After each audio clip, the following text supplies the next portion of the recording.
বিতর্কিত ওষুধ নির্মাতারাই নির্বাচনী বন্ডে দেদার খরচ করেছে। নির্বাচন কমিশনে দেওয়া স্টেট ব্যাংকের বন্ড সংক্রান্ত নথি এমনই সাক্ষ্য দিচ্ছে।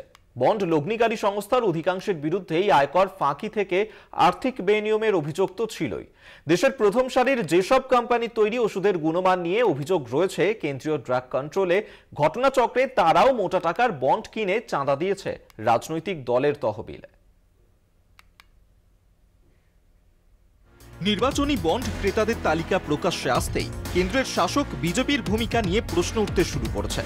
স্টেট ব্যাংকের হেফাজতে থাকা বন্ড সংক্রান্ত তথ্য কমিশন মারফত জনসমক্ষে আসতে শুরু করেছে। দেশের ওষুধ প্রস্তুতকারী বেশ কিছু সংস্থাও কোটি কোটি টাকার বন্ড কিনে রাজনৈতিক দলের তহবিলে জমা দিয়েছে। ওই চাঁদাদাতা সংস্থাগুলির বিরুদ্ধে আর্থিক বেনিয়ম থেকে ওষুধের গুণমান নিয়েও অভিযোগ রয়েছে। আয়কর, ইডি হানা দেওয়া, এমনকি সংস্থার কর্ণধারকে গ্রেফতারের ঘটনাও ঘটেছে।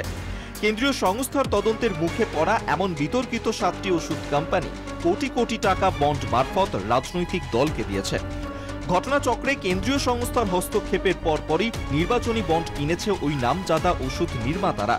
যেহেতু টাকার অঙ্কে মোট বিক্রিত বন্ডের প্রায় অর্ধেক গিয়েছে বিজেপির তহবিলে, স্বভাবতই ইডি, আয়কর, সিবিআই থেকে কেন্দ্রীয় ড্রাগ কন্ট্রোলের ভূমিকা নিয়েও সংশয় আরও তীব্র হচ্ছে। একই সঙ্গে বেশ কিছু ওষুধের দাম গত কয়েক বছরে 20 থেকে 25% বেড়ে গিয়েছে। দেদার বন্ড মারফত শাসককে তুষ্ট করেই কি ওষুধের দাম বাড়ানোর অনুমোদন আদায় করেছে ওই সংস্থাগুলি?